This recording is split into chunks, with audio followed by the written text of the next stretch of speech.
Hello everyone, good afternoon, welcome back to Parcham. आज हम discuss करेंगे एंशियंट हिस्ट्री का एक और टॉपिक जिसका नाम है गुप्ता एम्पायर। बेसिकली जो गुप्ता एम्पायर है वो दो पार्ट में डिस्कस करेंगे। आज के पार्ट में हम जो इम्पोर्टेंट रूलर्स रहे थे और उनसे रिलेटेड जो भी इम्पोर्टेंट फैक्ट्स बनते हैं वो हम देखेंगे। इसका जो सेकेंड पार्ट होगा उसमें हम देखेंगे इसके आर्ट, आर्किटेक्ट के बारे में, सोशल, इकोनॉमिक और कल्चरल जो भी चीज़ें हुआ करती थी गुप्ता एम्पायर में, वो हम नेक्स्ट पार्ट में डिस्कस करेंगे। ठीक है, तो आप यहाँ पर देख सकते हैं ये हिमालय की तलहटी से लेके मालवा का रीजन, इसके अलावा विंध्य से लेके बंगाल का ये रीजन, ये पूरा का पूरा गुप्ता एम्पायर कहलाता है, गुप्ता किंगडम कहलाता है, जिसकी एक कैपिटल तो आपको दिखाई दे रही है पाटलिपुत्र है और दूसरी इनकी जो कैपिटल थी वो उज्जैनी को या उज्जैन को इन्होंने सेटअप किया था। तो ये कैपिटल है गुप्ता एम्पायर के बारे में। आई होप आप लोग कॉपी और पेन साथ में रख के बैठे होंगे। आज काफ़ी सारे फैक्ट्स मैं आपको डिस्कस करने वाली हूँ, स्लाइड्स में भी इंक्लूड किया है काफ़ी कुछ मैंने। तो आइए हम सेशन की शुरुआत करते हैं। जैसा कि आप सभी लोग जानते हैं कि मगध एम्पायर बहुत ही पावरफुल एम्पायर था, फिर मौर्य एम्पायर हुआ, वो भी बहुत ही पावरफुल एम्पायर था, फिर उसके बाद शक और कुषाण आते हैं। लेकिन जो पोस्ट मौर्यन पीरियड होता है उसके बाद आपको इंडो ग्रीक, शक, कुषाण देखने को मिलते हैं, एक यूनाइट पावर देखने को नहीं मिलती।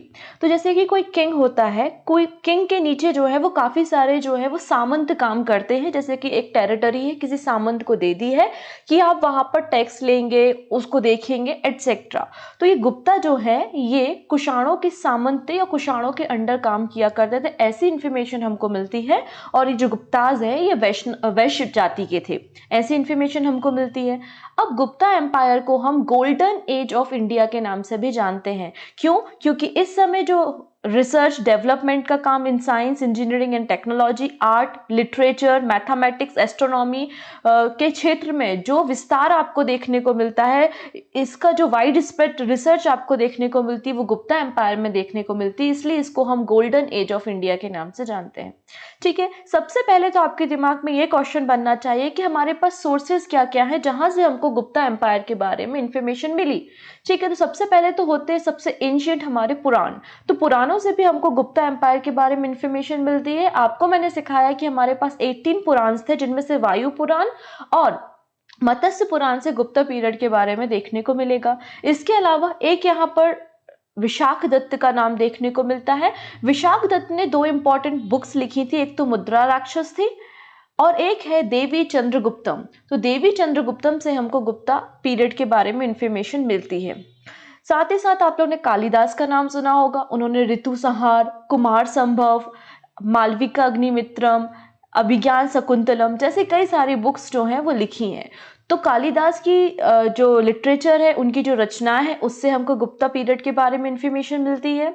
इसके अलावा आप लोगों ने शूद्रक का नाम सुना होगा, तो शूद्रक ने मृक्षकटिकम लिखी थी, वात्सल्य ने कामसूत्र लिखी थी, वहां से भी हमको इंफॉर्मेशन मिलती है गुप्ता पीरियड के बारे में। इसके अलावा कुछ ट्रैवलर्स भी होते हैं, वो समय समय पे भारत आते हैं, भारत को विजिट करते हैं, इंडिया की उस समय का जो भी कल्चर रहता है उस पर बुक लिखा करते हैं। तो यहाँ पर भी एक ट्रैवलर का नाम हमको देखने को मिलता है जिसका नाम है फाइयान। तो फाइयान जो है वो चंद्रगुप्त सेकेंड के समय जो है वो भारत आता है, वो भारत में लंबे समय तक रुकता है। ठीक है, तो फाइयान जो है उससे भी हमको सेंट्रल एशिया, कश्मीर के रीजन के बारे में, गुप्ता पीरियड के बारे में इंफॉर्मेशन मिलती है। इसने 3 साल स्टे किया पाटलिपुत्र में, और आप सभी जानते हैं कि पाटलिपुत्र जो है वो कैपिटल थी गुप्ता एम्पायर की, और इसने यहाँ पर संस्कृत लैंग्वेज को लर्न करने की कोशिश की। साथ ही साथ बुद्ध से रिलेटेड जितने भी इंपॉर्टेंट साइट्स थे उनको भी विजिट किया था, किसने? फाइयान ने।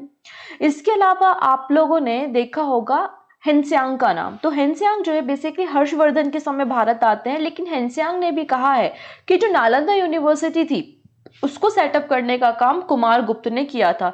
तो आप कह सकते हैं कि हेनस्यांग से भी थोड़ी बहुत इंफॉर्मेशन हमको गुप्ता पीरियड के बारे में मिलती है। ठीक है, इसके अलावा आप लोगों ने अगर सुना होगा जूनागढ़ इंस्क्रिप्शन का नाम, कई बार हमने इसके बारे में डिस्कस किया है। तो जूनागढ़ का जो इंस्क्रिप्शन है वहां से हमें स्कंदगुप्त के बारे में इंफॉर्मेशन मिलती है कि किस तरीके से उन्होंने जो सुदर्शन लेक था उसको रिनोवेट या रिकंस्ट्रक्ट कराने का काम किया। यही वही सुदर्शन लेक है जो चंद्रगुप्त मौर्य का जो कमांडर था उसके द्वारा इसको सेटअप किया गया था, बनाया गया था, कंस्ट्रक्ट कराया गया था। तो जूनागढ़ का इंस्क्रिप्शन से भी गुप्ता पीरियड की इंफॉर्मेशन मिलती है। इसके अलावा भीतरी भीतरी का जो इंस्क्रिप्शन है उससे भी हमको स्कंदगुप्त के बारे में इंफॉर्मेशन मिलती है कि स्कंदगुप्त के समय हून जो थे, हून का इन्वेजन जो है वो भारत में हो गया था। हूनों ने जो है वो भारत में आक्रमण करना शुरू कर दिया था और उनको बहुत अच्छे से डिफीट करने का काम स्कंदगुप्त ने किया था। तो ऐसा हमको भीतरी के इंस्क्रिप्शन से मिलता है। तो जूनागढ़ और भीतरी का इंस्क्रिप्शन आपको याद रहेगा। एक और इंस्क्रिप्शन मुझे याद आता है जिसका बहुत ही फेमस है, वो एरन का इंस्क्रिप्शन। तो एरन के इंस्क्रिप्शन से भी हमें सती प्रथा के साक्ष्य मिलते हैं कि उस समय सती हुआ करती थी। सती क्या होती है, जब कोई लेडी उसके हस्बैंड की डेथ हो जाती है तो वो भी आग में कूदकर अपने आप को खत्म कर लेती है, जिसको हम सती कहते हैं। तो सती के एविडेंस भी हमको यहाँ पे गुप्ता पीरियड में मिलते हैं, और ऐसा हमको कहाँ से मिला है, एरन के इंस्क्रिप्शन से मिला है। तो ये कुछ इंस्क्रिप्शन है, इनके नाम आपको याद रखने। कौन कौन से इंस्क्रिप्शन मैंने बोल दिए हैं, तो आपको याद रखना है जूनागढ़ इंस्क्रिप्शन, अभी हम देखेंगे भीतरी इंस्क्रिप्शन, और इसके अलावा एरन का इंस्क्रिप्शन। अच्छा, अब यहाँ पर जो है गुप्ताज लोग, इन्होंने और भी कुछ काम किए, और भी इंस्क्रिप्शन है, जैसे कि मेहरौली आयरन पिलर इंस्क्रिप्शन, जो कि कुतुब मीनार के पास में दिल्ली में सिचुएटेड है। ये आयरन पिलर के बारे में आपने सुना होगा, कितना पुराना ये है, लेकिन आज तक इसमें रस्ट नहीं लगा है, ठीक है ना। आयरन ऑक्साइड की जो लेयर चढ़ जाती है, जिसको आप रस्ट या जंग लगना कहते हैं। आप लोग तो, अब हम घर में विंडो बनाते हैं, खिड़कियां के अलावा दरवाजे अगर हम बनाते हैं, तो आपने देखा होगा कि आयरन को खुला छोड़ दो तो रस्ट लग जाती है। ये आयरन पिलर इतने सालों से खड़ा हुआ है, लेकिन आज तक इसमें रस्ट नहीं लगी है। लोग इस पर रिसर्च करते हैं कि ऐसा कौन सा मटेरियल है, आप लोगों ने सुना भी होगा इसके बारे में। तो ये जो मेहरौली का आयरन पिलर इंस्क्रिप्शन है, यहाँ पर चंद्रगुप्त सेकंड के बारे में इंफॉर्मेशन मिलती है, उनके अचीवमेंट्स के बारे में हमको इंफॉर्मेशन मिलती है। इसके अलावा इलाहाबाद पिलर इंस्क्रिप्शन है, जो बेसिकली पहले कौसंबी में था, अकबर इसको इलाहाबाद लेकर आ गए थे, तो इलाहाबाद पिलर इंस्क्रिप्शन, इससे हमें अकबर, बीरबल, इनफैक्ट जहांगीर की इंफॉर्मेशन भी मिलती है। साथ ही साथ समुद्रगुप्त की पर्सनालिटी के बारे में, समुद्रगुप्त के अचीवमेंट्स के बारे में हमको इलाहाबाद पिलर इंस्क्रिप्शन से इंफॉर्मेशन मिलती है। और यहाँ पर जो स्क्रिप्ट्स लिखी गई हैं वो हरिसेन के द्वारा लिखी गई हैं। और हरिसेन कौन है, तो हरिसेन समुद्रगुप्त के पोइट थे, कोर्ट में रहने वाले एक पोएट थे। उन्होंने भी इस इंस्क्रिप्शन में अपनी रिटर्न वर्क किया हुआ है। तो इलाहाबाद पिलर इंस्क्रिप्शन भी समुद्रगुप्त से रिलेटेड है। तो ये कुछ इंस्क्रिप्शन है जिससे हमें गुप्ता पीरियड के बारे में इंफॉर्मेशन मिलती है। अब गुप्ता लोग वो थे जिन्होंने मंदिरों का कंस्ट्रक्शन करना शुरू किया, मंदिरों में देवी देवताओं का स्टैच्यू रख के उनकी पूजा पाठ करना शुरू किया था। ऐसे एविडेंस हमको काफी सारे मंदिर मिलते हैं, जिससे हमें पता चलता है कि गुप्ताज लोग ने मंदिर की कंस्ट्रक्शन कराने का काम किया था। और ये लोग विष्णु के उपासक थे, भगवान विष्णु की बहुत ज्यादा पूजा किया करते थे। ऐसा नहीं कि विष्णु की ही बस पूजा होती थी, शिव की भी पूजा होती थी। हिंदू धर्म वापस से जो है वो फ्रेश होने लगा था, वो फैलने लगा था। किसके समय पे, गुप्ता एम्पायर के समय। तो हमको काफी सारे विष्णु टेम्पल मिलते हैं, जैसे कि तिगवा, अगर आपने सुना होगा, तिगवा का विष्णु टेम्पल जो कि जबलपुर के मध्य प्रदेश में सिचुएटेड है। तो वहां से भी हमको पता चला कि ये लोग जो है वो गुप्ता पीरियड से रिलेटेड है, ये लोग विष्णु के उपासक थे। अगर हम देवगढ़ के 10 अवतार टेम्पल, देवगढ़ का 10 अवतार टेम्पल जो है वो झांसी, यूपी झांसी में है, तो वहां से भी हमको गुप्ता एम्पायर के बारे में इंफॉर्मेशन मिलती है। इसके अलावा देवगढ़ का, वही देवगढ़ का आपका जो झांसी का टेम्पल उत्तर प्रदेश में विष्णु जी का टेम्पल है, जिसमें स्टोन की वॉल है, और उसके जो वॉल्स हैं उसमें आपको रामायण की स्टोरीज वहां पर प्रिंटेड दिखती हैं। तो एक्चुअल आज जो फॉर्मेट आप देखते हैं रामायण और महाभारत का, वो गुप्ता पीरियड के समय ही बनाया गया है। तो ऐसे कुछ हमको टेम्पल्स भी मिलते हैं जो कि गुप्तास पीरियड के बारे में हमें बताते हैं। हमें काफी सारे कॉइन्स भी मिले हैं, सिल्वर के, गोल्ड के और कॉपर के, जिनसे भी हमें गुप्ता पीरियड को समझने में आसानी होती है। इन लोगों ने जो गोल्ड के कॉइन थे उनको दिनार कहा था, ठीक है। जो सिल्वर के कॉइन थे उनको रूपक कहा था, और जो कॉपर के कॉइन थे इनको माशक के नाम से जाना जाता था। हमको कुछ कॉइन ऐसे मिलते हैं जिसमें एक किंग है, वो वीणा बजा रहा है, मतलब म्यूजिक का बड़ा शौकीन है, तो ऐसे कॉइन भी हमको मिलते हैं, ठीक है। तो हमको गरुण सिंबल के कॉइन मिलते हैं, लाइन सिंबल के, पिकॉक सिंबल के कॉइन मिलते हैं, जो कि हमें गुप्ता एम्पायर के बारे में काफी कुछ इंफॉर्मेशन देते हैं, ठीक है। तो जैसे कि आपको पता है समुद्रगुप्त की स्टैच्यू या समुद्रगुप्त का जो कॉइन है वो वीणा बजाते हुए है ना, मतलब आपको गुप्ता एम्पायर के बारे में सीखने मिल रहा है। तो ये कुछ सोर्सेज है जहां से हम गुप्ता पीरियड को स्टडी करते हैं। आइए हम इम्पोर्टेंट और बातें कर लेते हैं। नालंदा यूनिवर्सिटी, जो कि राजगृह बिहार में है, ठीक है, इसको सेटअप करने का काम किसने किया था? कुमारगुप्त ने इसको सेटअप किया था 5th सेंचुरी में। और ये एक एजुकेशनल इंस्टीट्यूट था। बेसिकली महायान जो कि बुद्धिज्म की एक ब्रांच है, एक सेक्ट है, तो यहाँ पे बुद्धिज्म की जो शिक्षा है वो नालंदा में दी जाती थी। तो काफ़ी सारी कंट्री से लोग यहाँ पे एजुकेट होने, शिक्षा लेने के लिए आते थे, कोरिया से, Sri Lanka, Japan, Mongolia, China, Tibet. ठीक है, नालंदा यूनिवर्सिटी में मैथमेटिक्स, साइंस, आर्ट, योग, वेद, मेडिसिन, ग्रामर, सभी चीज़ों की जो एजुकेशन है वो ऑफर की जाती थी। लेकिन आप लोगों ने बख्तियार खिलजी का नाम सुना होगा, तो बख्तियार खिलजी ने क्या किया था? इस यूनिवर्सिटी को आग लगा के इसको जला दिया था। साथ ही साथ अगर हम चंद्रगुप्त वन के बारे में बात करते, जैसे मैंने सिखाया था कि कनिष्क कनिष्क जब गद्दी पे बैठता है तो शक एरा की शुरुआत करता है 78 एडी में। वैसे ही चंद्रगुप्त जब फर्स्ट गद्दी पर बैठते हैं, थ्रोन पे बैठते हैं, तो वो गुप्त एरा या गुप्त संवत की शुरुआत करते हैं 319 एडी में। तो यहाँ पर मैंने आप लोगों के लिए एक चार्ट बना के दिया है, कैलेंडर इन इंडिया, कौन कौन से समय में कौन कौन से संवत शुरू किए गए, इनकी डेट आपको याद रखनी। यहाँ से क्वेश्चन बनता है। सबसे ओल्डेस्ट कैलेंडर कौन सा है? विक्रम संवत है, जो 58 बीसी में बना था। फिर शक संवत या शक एरा कनिष्क के द्वारा 78 एडी में। फिर कलचुरी संवत 248 एडी में। फिर गुप्त संवत चंद्रगुप्त फर्स्ट ने शुरू किया था 319 एडी में। हर्ष संवत 606 एडी में। और हिजरी कैलेंडर, जिसको इस्लामिक कैलेंडर भी कहा जाता है, 622 एडी में। आपको ये डेट्स याद रखनी है फॉर अपकमिंग एग्जाम। आइए हम देखते हैं इंपॉर्टेंट रूलर कौन कौन से रहे हैं गुप्ता पीरियड में। सबसे पहले श्रीगुप्त। श्रीगुप्त ने जो है वो गुप्ता पीरियड या गुप्ता एम्पायर की शुरुआत की थी। तो फाउंडर कौन है? श्रीगुप्त है। इसके बाद घटोत्कच गद्दी पे बैठे थे, लेकिन जो एक्चुअल फाउंडर माने जाते हैं वो चंद्रगुप्त फर्स्ट को मानते हैं। चंद्रगुप्त फर्स्ट के बाद समुद्रगुप्त आते हैं, जिनको भारत का नेपोलियन भी कहा है। फिर चंद्रगुप्त सेकंड बैठते हैं और उसके बाद कुमारगुप्त बैठते हैं। अब कुमारगुप्त के दो बेटे होते हैं, एक स्कंदगुप्त और एक पुरुगुप्त। पहले स्कंदगुप्त गद्दी पे बैठते हैं, जब इनकी डेथ हो जाती है तो पुरुगुप्त गद्दी पर बैठते हैं। इसके अलावा नरसिम्हा गुप्त, कुमारगुप्त थर्ड और अंतिम राजा याद रखना है विष्णुगुप्त। तो फर्स्ट है श्रीगुप्त और एंड कहां पे हुआ है? विष्णुगुप्त। तो श्रीगुप्त और विष्णुगुप्त का नाम याद रखना जरूरी है। ठीक है, तो लास्ट रूलर कौन है गुप्ता एम्पायर के? तो विष्णुगुप्त है। और फाउंडर कौन है? तो श्रीगुप्त है। चलो स्टार्ट करते हैं श्रीगुप्त के साथ कहानी। तो 270 से लेके 300 एडी के आसपास ये गद्दी पर बैठते हैं। इनका समय कहलाता है। इन्होंने एक कुषाण के अंदर काम किया करते थे, कुषाणों के जो है अधीन रह के काम किया करते थे। इन्होंने महाराजा का टाइटल लिया था। और जैसे जैसे कुषाणों की पावर डाउनफॉल होने शुरू हुई, इन्होंने यूपी बिहार का जो रीजन था वहां पर गुप्ता एम्पायर को खड़ा करने का काम किया था। तो फाउंडर जो है वो गुप्ता एम्पायर के वो श्रीगुप्त कहलाते हैं। और इनके पास कौन सा टाइटल था? महाराजा का टाइटल इन्होंने लिया था। श्रीगुप्त के बाद घटोत्कच जो है वो गद्दी पर बैठते हैं। लेकिन चाहे वो हम श्रीगुप्त की बात करें या घटोत्कच की, इनका इंडिपेंडेंट एम्पायर नहीं था। ये कुषाणों के सबऑर्डिनेट बन के ही काम किया करते थे। ठीक है, लेकिन जब चंद्रगुप्त फर्स्ट गद्दी पे बैठता है तो उसका इंडिपेंडेंट किंगडम होता है। वो किसी के अधीन, किसी के अंडर रह के काम नहीं कर रहा है ना। तो घटोत्कच ने भी जो टाइटल लिया था वो महाराज का टाइटल था। लेकिन जैसे ही चंद्रगुप्त फर्स्ट गद्दी पे बैठते हैं, वो अपने आप को एक टाइटल देते हैं। क्या टाइटल है? महाराजाधिराजा। ठीक है ना, किंग ऑफ किंग्स। तो महाराजाधिराजा का टाइटल चंद्रगुप्त वन लेते हैं और इनको ही एक्चुअल फाउंडर माना जाता है। और जब ये थ्रोन पे बैठते हैं, गद्दी पर बैठते हैं, तो 319 एडी में गुप्ता एरा या गुप्त संवत की शुरुआत भी करते हैं। अब इन्होंने अपने किंगडम को एक्सपांड करने का काम शुरू किया। अब एक्सपांड करने के दो तरीके होते हैं। कौन कौन से दो तरीके होते हैं? या तो आप वॉर करो सामने वाले राजा से, उसको हराओ और उसके एरिया को अपने किंगडम में मिला लो, या तो आप उसके साथ रिलेशन बना लो, फैमिली रिलेशन, आप मैरिज कर लो। तो इस तरीके से भी, रिलेशन के जरिए भी अपने किंगडम को एक्सपांड किया जा सकता है।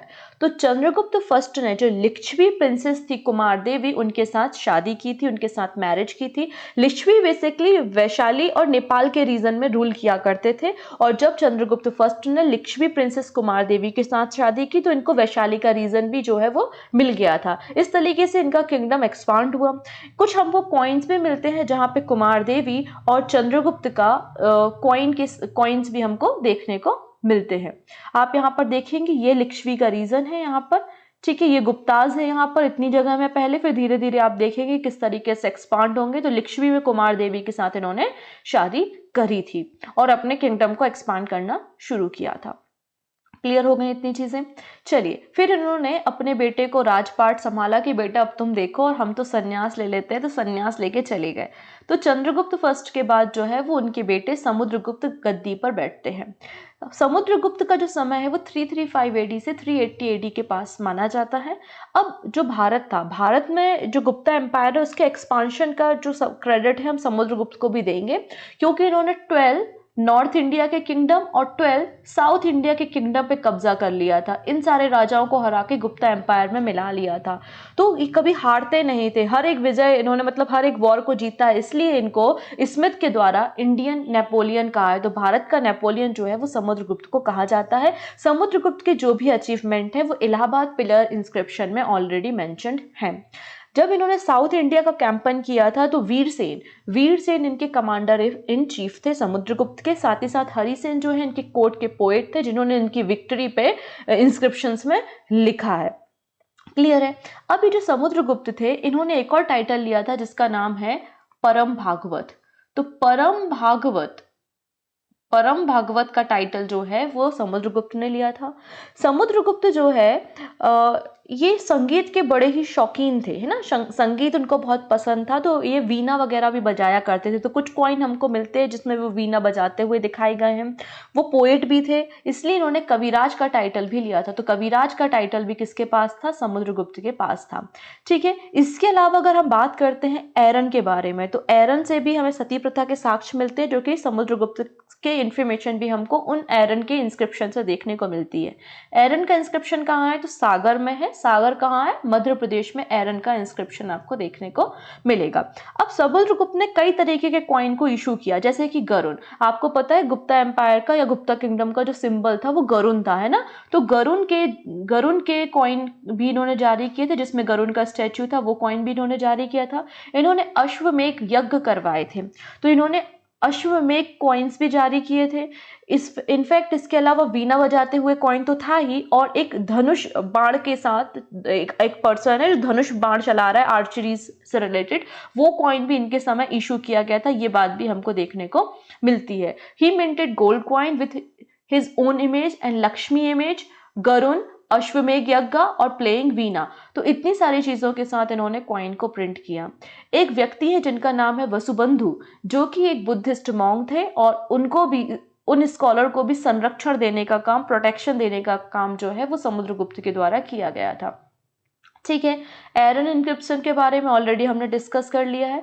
अब अगली एक और इम्पॉर्टेंट बात मैं आपको बताना चाहती हूँ मेघवर्ण के बारे में। श्रीलंका है, जो श्रीलंका के जो राजा थे उनका नाम था मेघवर्ण। ये जो थे वो बुद्धिस्ट किंग थे। तो ये एक बुद्धिस्ट मठ बनाना चाहते थे बोध गया में। तो उन्होंने समुद्रगुप्त के साथ मुलाकात की और उनसे परमिशन मांगी, क्या हम यहाँ पे बुद्धिस्ट मॉन्क के लिए मतलब बोध गया में बुद्ध मठ बना सकते हैं? तो बिल्कुल समुद्रगुप्त ने इनको परमिशन दी थी। तो इस बात को भी देखना है आपको, वो राजा कौन थे? मेघवर्ण थे। ठीक है। तो मतलब बुद्ध धर्म को भी इन्होंने संरक्षण दिया था, आप ऐसा कंक्लूजन निकाल सकते हैं। समुद्रगुप्त के बाद उनका बेटा चंद्रगुप्त सेकंड गद्दी पर बैठता है। तो चंद्रगुप्त सेकंड जो है वो दत्ता देवी और समुद्रगुप्त के बेटे होते हैं। ठीक है। इन्होंने 380 से लेके 412 एडी तक रूल किया। यहाँ पर जो मैंने स्टार्टिंग में आपको विशाख दत्त की एक रचना बताई थी जिसका नाम था देवी चंद्रगुप्तम, याद आया?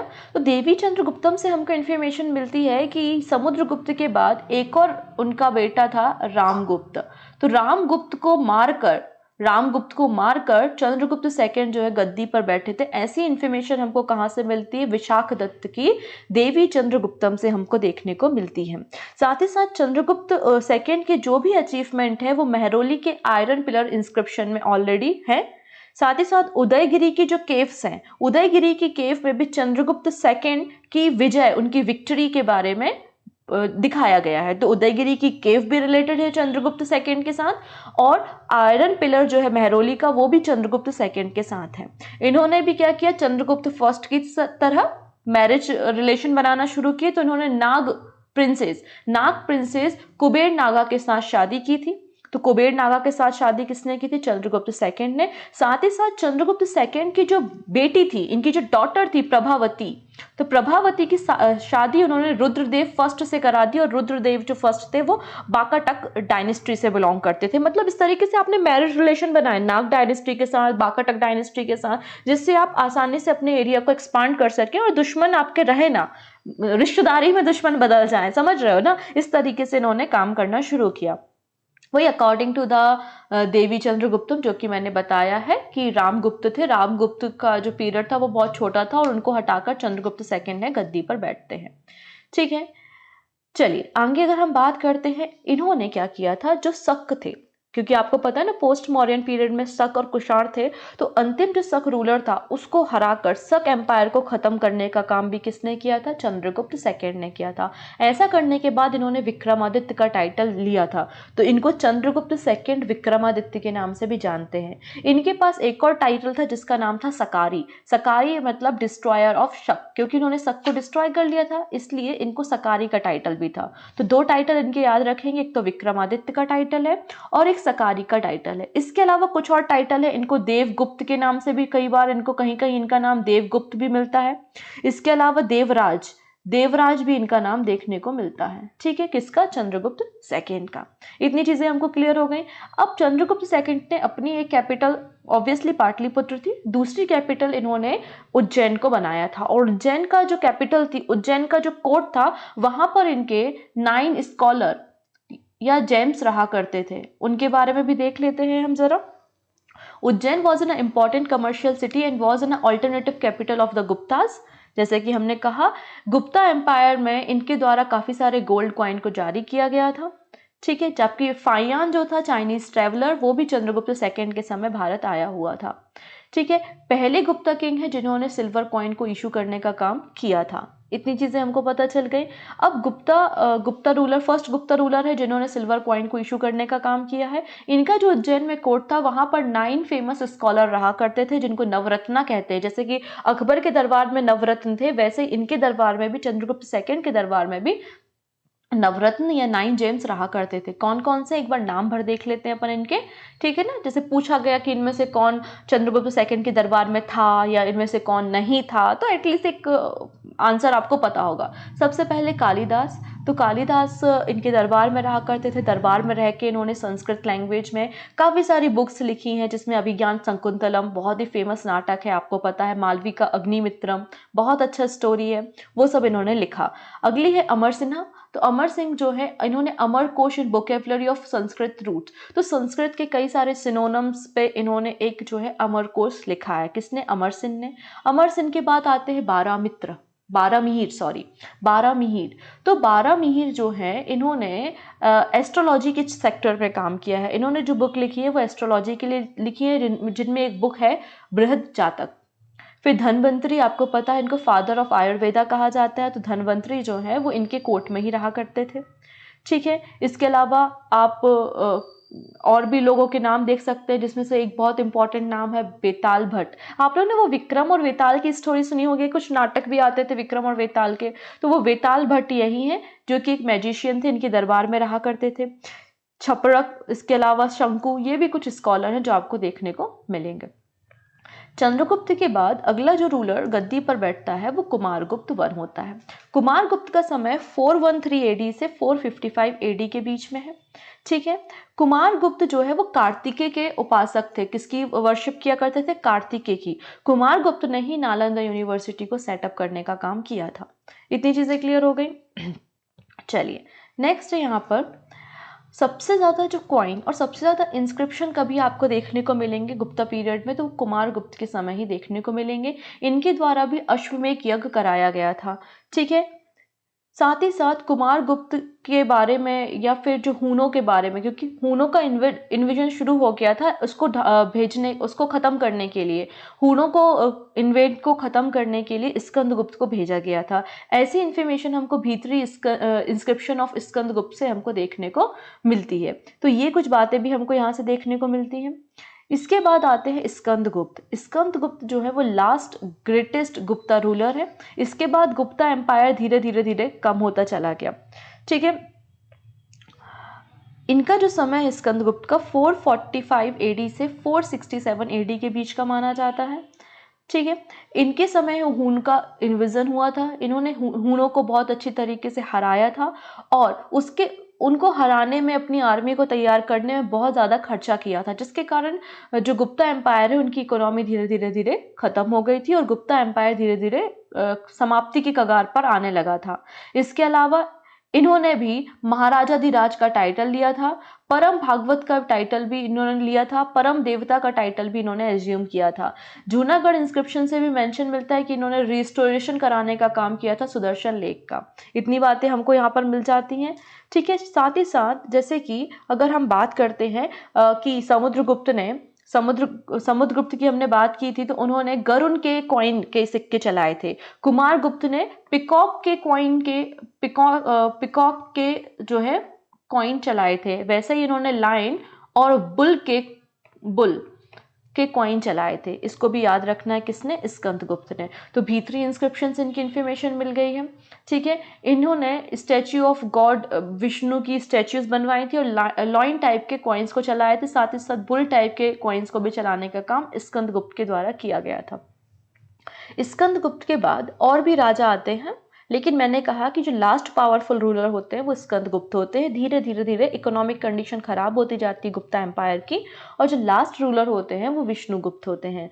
Vishnugupta was the last king of the Gupta dynasty. 540 AD से 550 एडी का समय उनका होता है। तो आपको बेसिकली याद क्या क्या रखना है? आपको याद रखना है कि सबसे पहले श्रीगुप्त गद्दी पर बैठे थे।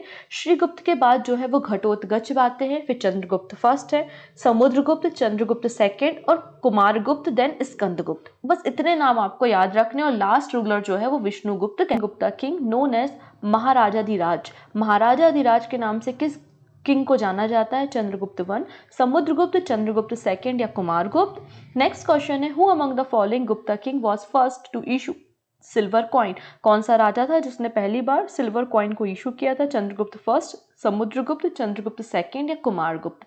आपके जो भी आंसर है आप हमको कमेंट सेक्शन में दे सकते हैं। आई होप आपको इन राजाओं के नाम पता होंगे। आपको ये पता होगा कि वीना वाला कॉइन किसने चलाया, आपने को ये पता चला कि कॉइन किसने चला, गरुण कॉइन किसने चलाया, peacock coin, line coin, bull coin किसने चलाया। तो थोड़ी बहुत इन्फॉर्मेशन मिली होगी कि गोल्ड कॉइन को क्या कहते थे, सिल्वर कॉइन को क्या कहते थे, भारत का नेपोलियन किसे कहा जाता है। ठीक है ना, तो थोड़ी बहुत इन्फॉर्मेशन यहाँ मैंने आपको देने की कोशिश की है। इसका रिमेनिंग जो सेशन है, पार्ट है, वो हम नेक्स्ट सेशन में कवर करेंगे। So thank you and take care.